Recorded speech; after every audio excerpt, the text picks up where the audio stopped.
A paz do Senhor, jovens, tudo bem com vocês? Dando seguimento à lição de hoje da revista Tempo de Conquistas. A lição é a 12, as cidades de refúgio são estabelecidas. Antes de falarmos a respeito dessa cidade de refúgio propriamente, precisamos lembrar da importância da vida ao nosso Deus, da vida humana.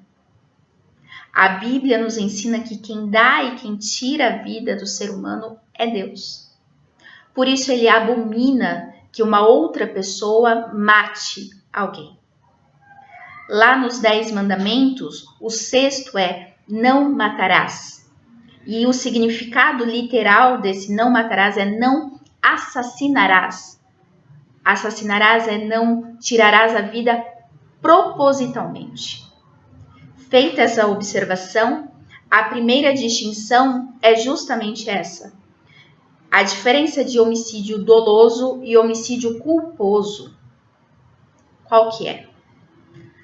No doloso, você tem a intenção, o objetivo que o resultado seja a morte. Então, você pratica uma conduta para que alguém morra. No culposo, não. Você não queria, não foi proposital.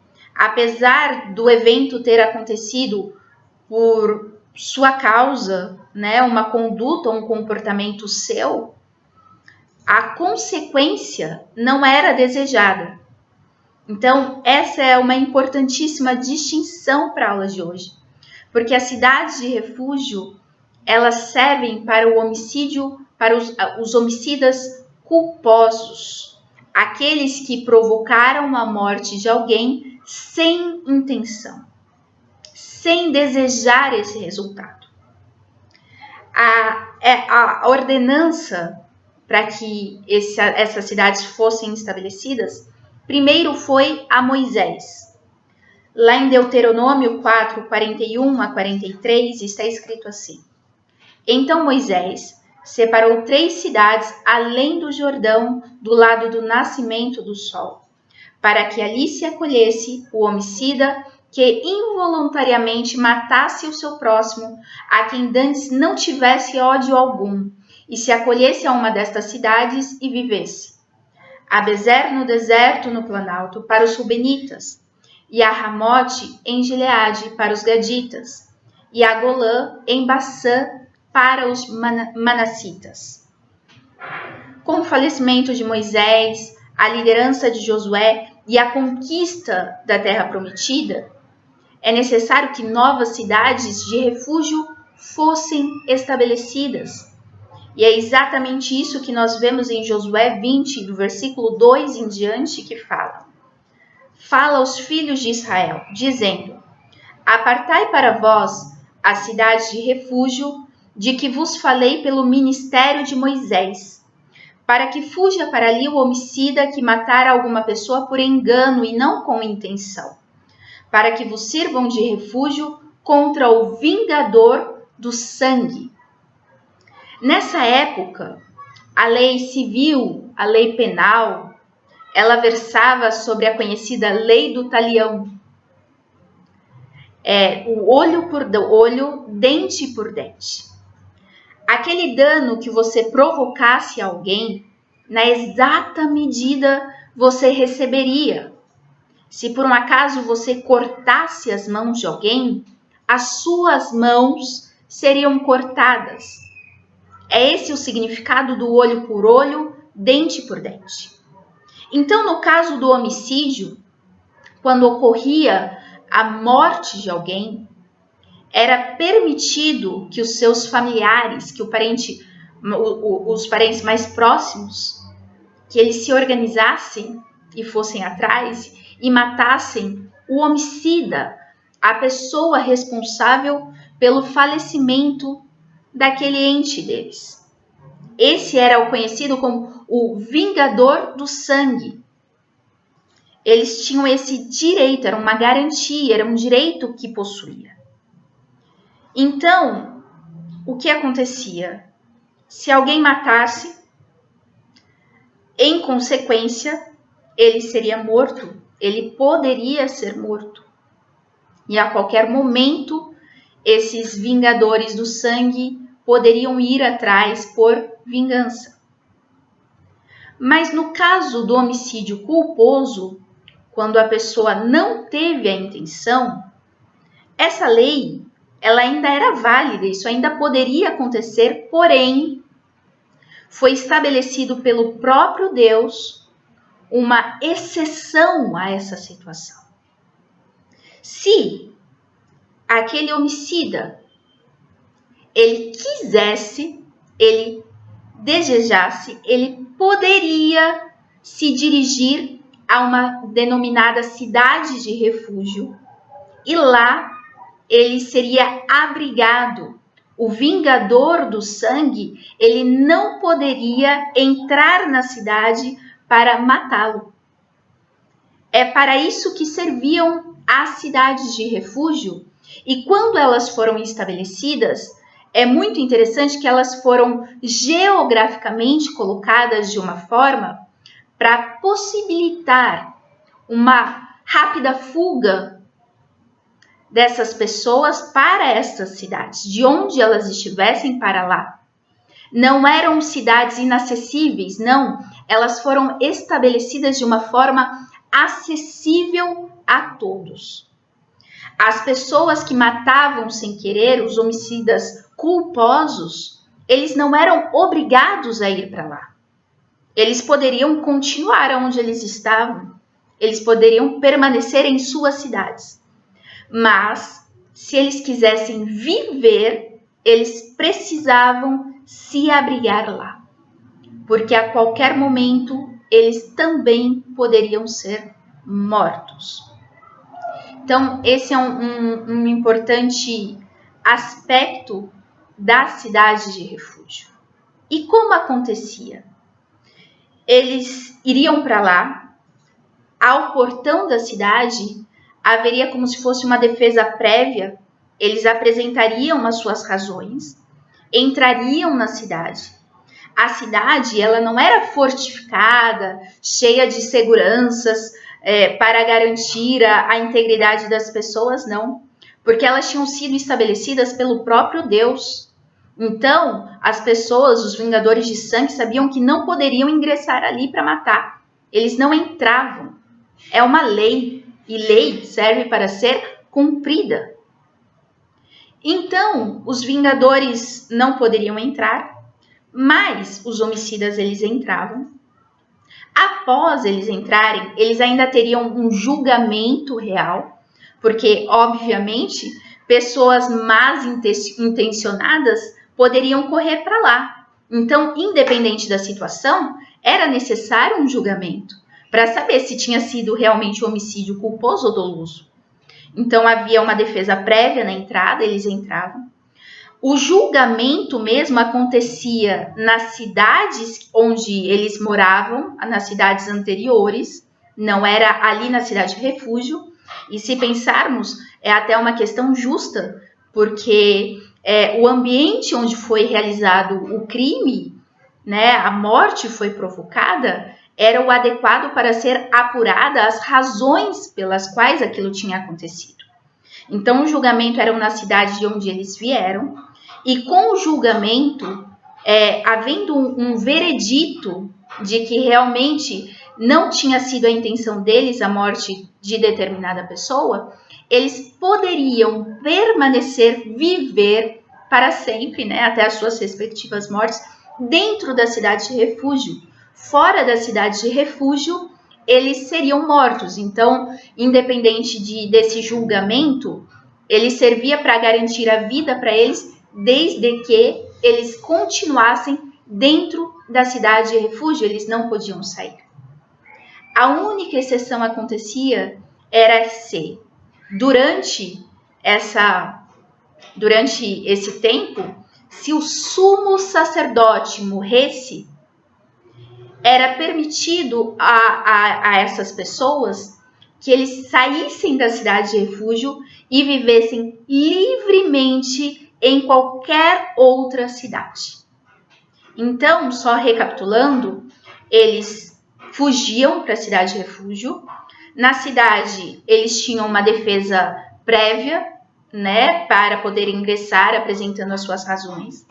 Depois, eles tinham seus respectivos julgamentos das cidades de onde eles vieram, e com o veredito, eles poderiam continuar, se fosse favorável, eles poderiam continuar nessas cidades até que eles morressem, ou então até que o sumo sacerdote morresse, e quando o sumo sacerdote morresse, todos eles estariam livres para toda e qualquer cidade, não só mais na cidade, não só mais limitado às cidades de refúgio.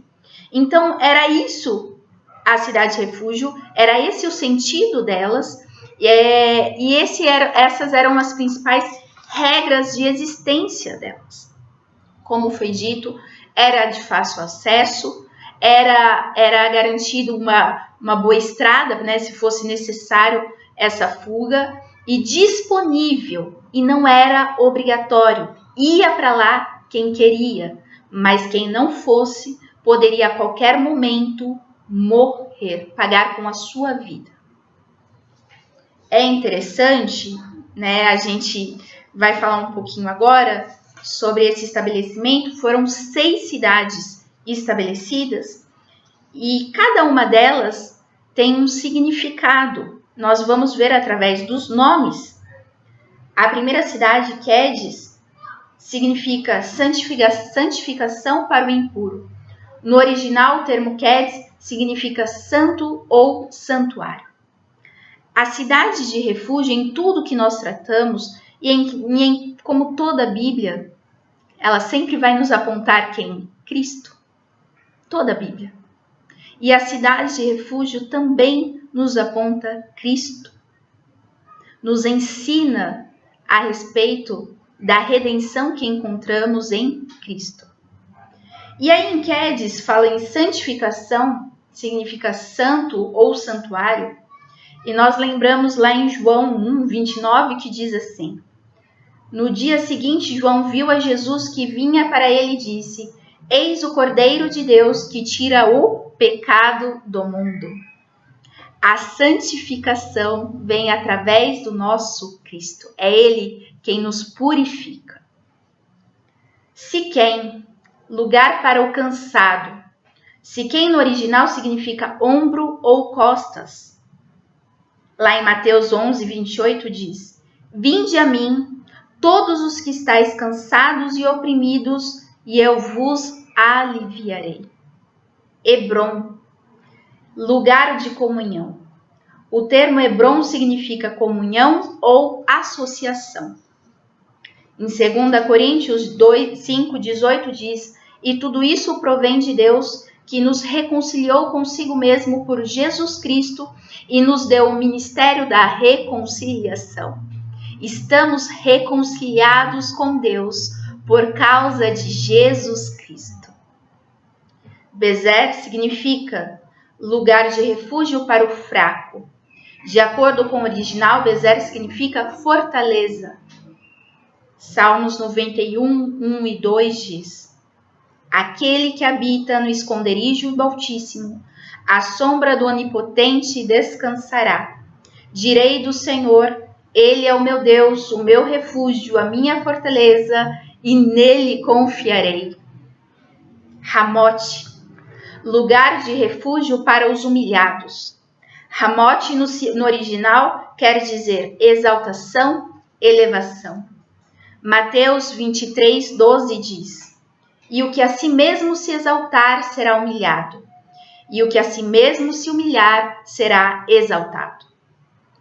E o último, Golã, lugar de refúgio para os tristes.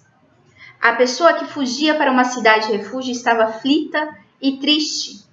O termo tristeza, tanto no Antigo quanto no Novo Testamento, tem o sentido de labor, dor ou lamento por algo negativo. Aí Jesus, em Mateus 5:4, diz: bem-aventurados que choram, porque eles serão consolados. E Apocalipse 21:4 diz: ele enxugará dos seus olhos toda lágrima. Não haverá mais morte, nem tristeza, nem choro, nem dor, pois a antiga ordem já passou. Amém. Tudo na Bíblia sempre nos apontará a Cristo. E lembra que eu falei para vocês sobre o sacerdote, que a morte do sumo sacerdote garantia aos homicidas culposos plena liberdade? Adivinha quem é o nosso sumo sacerdote? Jesus Cristo. E adivinha, vocês sabem o que ele fez? Entregou a sua vida por nós. Hebreus 8, 1, 2 diz assim: ora, a suma do que temos dito é que temos um sumo sacerdote tal, que está sentado nos céus à destra do trono da majestade, ministro do santuário e do verdadeiro tabernáculo, o qual o Senhor fundou e não o homem. A cidade de refúgio nos ensina, nos aponta a respeito de Cristo. Nós sabemos que o pecado, ele produz a morte para o homem, para a mulher. A morte física é uma consequência e a morte espiritual.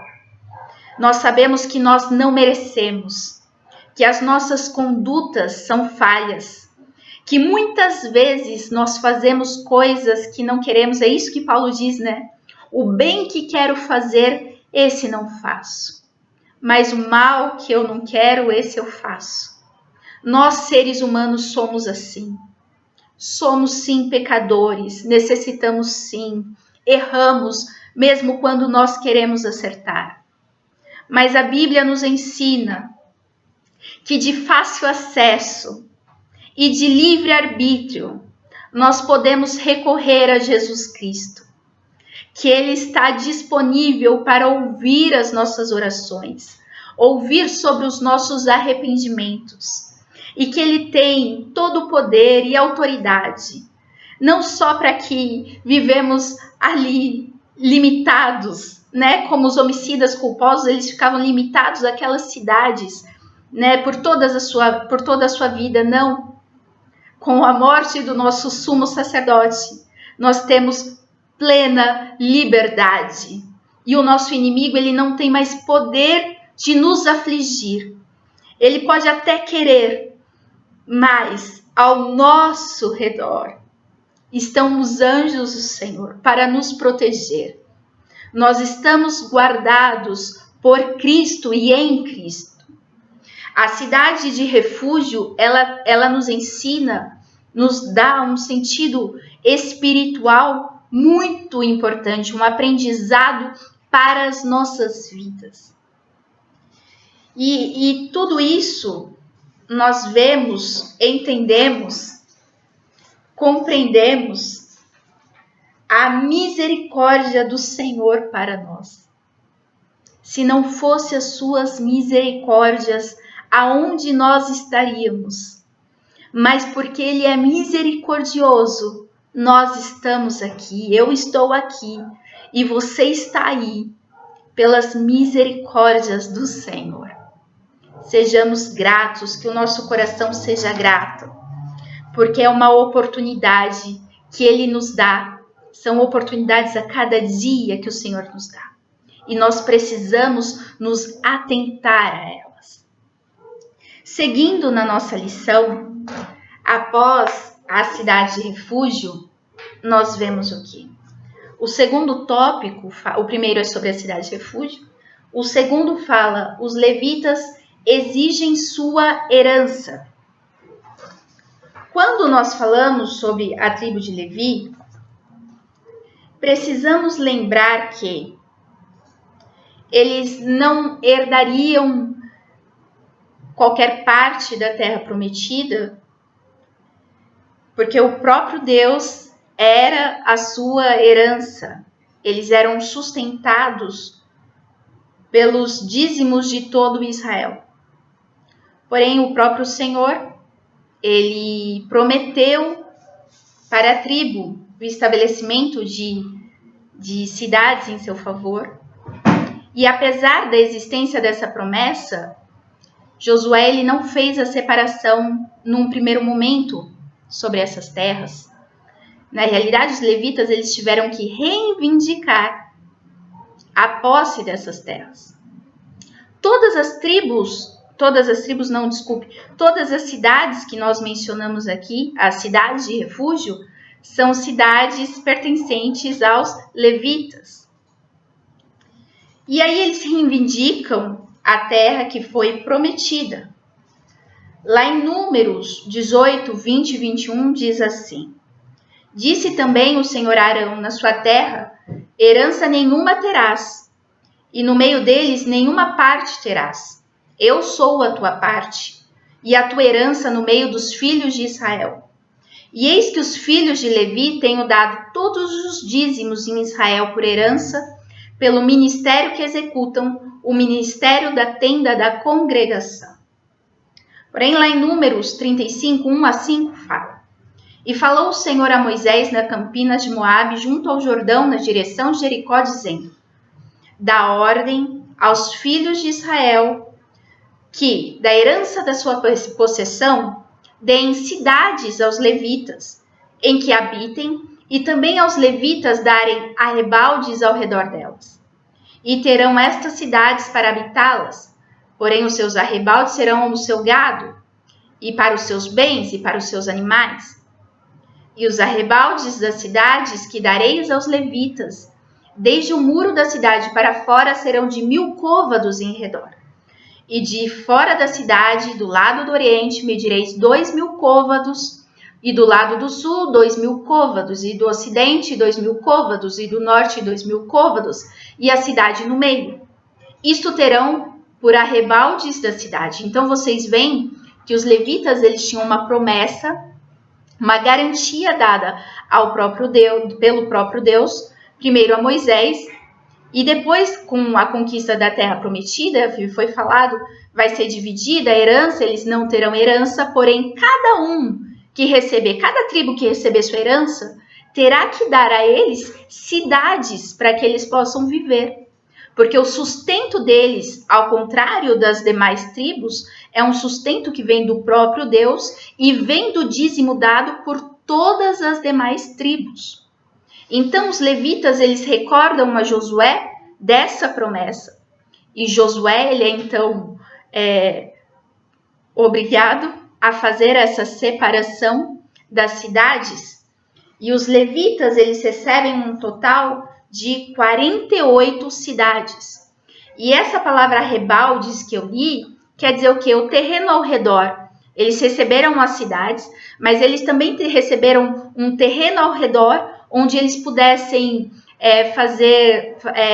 criar o seu gado, ter os seus bens, tudo isso com segurança.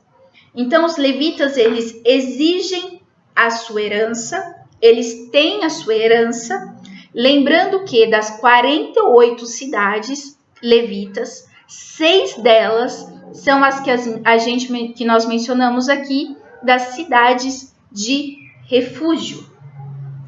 E é um ponto muito importante sobre a fidelidade de Deus. Porque os levitas, eles eram responsáveis pelos serviços na casa de Deus. Eles não podiam se atarefar com outras obrigações. Eles serviam na casa do Senhor. E o Senhor, na sua fidelidade, não os esqueceu. Ainda que eles não pudessem, que eles não tivessem outras obrigações, o Senhor garantiu a eles a possessão das suas próprias cidades. O nosso Deus, ele é fiel. E ele vê a dedicação que nós fazemos na obra do Senhor. E não fazemos no sentido de recompensa. Não. Porque a nossa recompensa, o nosso reconhecimento vem dele. Nós fazemos por amor, por prazer. Mas lembre, e é sempre bom a gente recordar, da fidelidade do nosso Deus. Você faz com amor, você planta com amor e saiba que o Senhor está vendo todo o seu empenho que você tem tido na casa dele. Amém? Ele não se esquece dos seus. Ele nunca se esquece dos seus. E mais um importante exemplo disso é exatamente o nosso último tópico da lição. Josué abençoou os Rubenitas, os Gaditas e a meia tribo de Manassés. As tribos de Ruben, Gade e a meia tribo de Manassés, eles recebem a sua herança, eles se dedicaram muito na conquista. Em várias aulas passadas, nós ouvimos a respeito dessas 3 tribos e de todo o empenho que eles tiveram na conquista da Terra Prometida. E eles não foram esquecidos, eles recebem também as suas porções, a sua herança. Lembrando sempre que o quão obediente, exaltação à obediência, o quão obediente eles foram ao comandante Josué. As ordens dadas por Josué para que eles cumprissem. E eles fizeram. E é interessante que depois de tudo isso, no nosso último item da revista, fala assim: o altar junto ao Jordão. Ao chegarem às margens do Jordão, as 3 tribos, movidas por um sentimento religioso, ergueram um vistoso altar. Tal conduta não foi interpretada corretamente pelos líderes que partiu para confrontar. Ao explicarem que não se tratava de um altar para oferecer sacrifício, mas apenas de um memorial, as tribos que ficaram a oeste do Jordão, capitaneadas pelo sacerdote, aceitaram o monumento pacificamente. Eles fizeram um monumento de gratidão ao Senhor. Tudo aquilo que nós recebemos, tudo aquilo que nós temos, tudo aquilo que conquistamos, vem do Senhor. Se você é um servo dele, se você está na dispensação dele, eu tenho certeza que isso está no seu coração, que a sua vida glorifique a ele. Então, tudo aquilo que é seu, antes de ser seu, é dele. Tudo. E essas 3 tribos, elas fazem um monumento um memorial de gratidão. Um memorial para olhar e lembrar. Olha, aqui eu lembro o que o Senhor fez, eu lembro o que Ele nos deu. A gratidão é muito importante. E também um quesito primordial para uma vida em comunidade, que é a comunicação. A princípio não foi entendido o que era, foram perguntar e eles responderam, então viveu-se em paz. A comunicação é imprescindível para a vida em sociedade, para a vida dentro da igreja, para a vida com os nossos irmãos. Amém?